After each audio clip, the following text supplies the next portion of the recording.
বলরামপুর দখল অভিযোগ জেলা শাসকের দপ্তরের স্মারকলিপি। কোচবিহার জেলা তুফানগঞ্জের বলরামপুর রাজবাড়ী এলাকায় ঐতিহাসিক স্থাপত্য দখল ও জোরপূর্বক রাস্তা নির্মাণের অভিযোগ উঠেছে। ঘটনায় জেলা শাসকের দপ্তরের স্মারকলিপি জমা দিয়েছে Cooch Behar royal family successor welfare trust. ট্রাস্টের দাবি, নাজিরদের প্রাচীন প্রাসাদ ও পাথরের স্নানঘাটের অংশ ঢেকে কংক্রিটের রাস্তা তৈরি করা হচ্ছে। রাজ পরিবারের সদস্য কুমার প্রশান্ত রায় ব্যক্তিগত জমিতেই কাজ চলছে বলে অভিযোগ। প্রথমে যাতায়াতের জন্য রাস্তা ব্যবহার করতে দেওয়া হলেও এখন সেটিকে স্থায়ী রাস্তা হিসেবে দাবি করা হচ্ছে বলে জানিয়েছেন ট্রাস্টের প্রতিনিধিরা। দ্রুত ব্যবস্থা গ্রহণ করা না হলে পরবর্তীতে বিশৃঙ্খলা পরিস্থিতি সৃষ্টি হলে প্রশাসনিক দায়ী থাকবে বলে মত প্রকাশ করেন ট্রাস্টের প্রতিনিধিরা। কুচবিহারের বলরামপুর ঐতিহাসিক জায়গা। এই 1700-1800 শতকে একসময় ওখানে নাজিরের রাজবাড়িও ছিল এবং নাজির সাহেব ওখানে ছিলেন এবং ঐতিহাসিক জায়গা। সেই ঐতিহাসিক জায়গায় একজনের জায়গা আছে আমাদের রাজপরিবারের সদস্য কুমার প্রশান্ত নারায়ণ। তার জায়গা দখল করে রাস্তা নির্মাণ করা হয়েছে এবং পাশাপাশি সেই রাস্তার উপরেই, সেই জায়গার উপরেই সেই পুরনো আমলে মহারাজা স্নানাগার একটা বিশাল প্রস্তরখণ্ড আছে আর কি, যেটা আমাদের প্রত্নতাত্ত্বিক বিশাল নিদর্শন, কুচবিহার ইতিহাসের উজ্জ্বল নিদর্শন বিরাজ করছে। তার উপরও রাস্তা নির্মাণ হচ্ছে।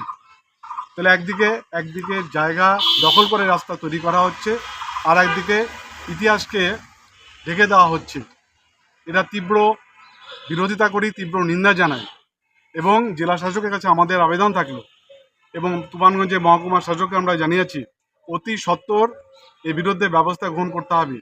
যার জায়গা কুমার প্রশান্ত নারায়ণ, তার জায়গা সুরক্ষিত করতে হবে এবং যেখানে বড় স্নানাগারের পাথরটা আছে, আরও দুটো প্রস্তরখণ্ড আছে, সে জায়গায় হেরিটেজের আওতায় অন্তর্ভুক্ত করতে হবে এবং যে সমস্ত দুর্বৃত্তরা ওইখানকার লোকাল কয়েকটা বাড়ি আছে, তাদের শর্টকাট রাস্তার জন্য ওই জায়গা ব্যবহার করতে ওরা চাচ্ছে, তাদেরকে অবিলম্বে গ্রেপ্তার করতে হবে এবং এর সুব্যবস্থা একটা করতে হবে। আমরা কুচবিহারের রাজত্ব যা 500 বছর রাজত্ব করেছি, যে কুচবিহার রাজ্য ভারতবর্ষের সঙ্গে যুক্ত হয়েছিল এবং আজকে সেই মহারাজাদের পরিবারের জায়গা নিয়ে ছিনিমিনি চলছে। আমরা কুচবিহারবাসী এবং সর্বোপরি কোচ রাজবংশের উত্তরসূরি হিসেবে আমরা কোনোভাবেই এটা মানতে পারছি না। প্রশাসনের সতর্ক দৃষ্টি আমরা এ বিষয়ে আকর্ষণ করছি। অতি সত্ত্বর যা যা ব্যবস্থা করার হয় সেটা যেন অবশ্যই করেন, এটাই কাতর অনুরোধ রইল। আলোচনা করলেন, কি বললেন, হ্যাঁ কি জানালেন, আলোচনা তো করলেন? মাননীয় ডিএম সাহেবকে বললাম এবং ডিএম সাহেব আগে বলেছিল, এই সমস্ত রিপোর্ট নিয়েছে আর কি, এবং তিনি আরও বেশি করে কাজ বন্ধ করে দিয়েছেন। তিনি বলছেন যে কাজ বন্ধ হয়ে গেছে, এটা নিয়ে পরবর্তী বিস্তারিত আবার আলোচনা করে সঠিক সিদ্ধান্ত গ্রহণ করা হয়।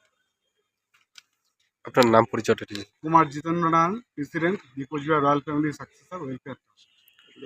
ঠিক। রাজ পরিবারেরই একজন সদস্য কুমার প্রশান্ত নারায়ণ, তার বাড়ি বলরামপুরে। তো তার একটা জমি, ব্যক্তিগত মালিকানাধীন জমি, ওখানকার কিছু স্থানীয় লোকজন বলপূর্বক সেখানে জবরদখল করে সেখান থেকে রাস্তা বানাচ্ছে। তো এটা নিয়ে আজকে ডিএম সাহেবকে আমরা রিপোর্ট করলাম, উনি ব্যাপারটা দেখছেন করলেন। তো আশা করছি তাড়াতাড়ি যাতে জমিটা, যার জমি, রাজ পরিবারের যার জমি, তাকে যাতে ফিরিয়ে দেওয়া হয়। অন্যথায় যদি দেওয়া না হয় তাহলে কিন্তু আমরা এখানকার রাজবংশী সমাজ কিন্তু চুপ করে থাকবো না এবং যথাযোগ্য একটা ব্যবস্থা নেব। সেক্ষেত্রে প্রশাসন যদি আমাদেরকে সেই জমিটা যথাসময়ে তাড়াতাড়ি যদি ফেরত না দেয়, সেক্ষেত্রে কিন্তু কোনো রকমের সামাজিক বিশৃঙ্খলা হলে সেটার দায়িত্ব কিন্তু পুরোপুরি প্রশাসন যেন দেখে নেয়। বলছিলাম যে যারা জমিটা দখল করলো তারা কারা?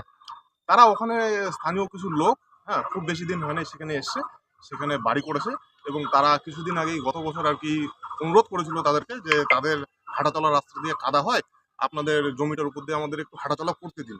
এই হাঁটাচলা করতে দেওয়া, এই মানবিকতা দেখানোটাই কাল হলো। এখন তারা সেই রাস্তাটাকে নিজেদের রাস্তা বলে দাবি করছে এবং রাস্তাটাকে জোর করে সেখানে পাকা পর্যন্ত করে ফেলেছে। আপনার নামটা একটু? বিপ্লব Roy, Biswaraj Musalman. Bureau news, AVN 24/7 Cooch Behar.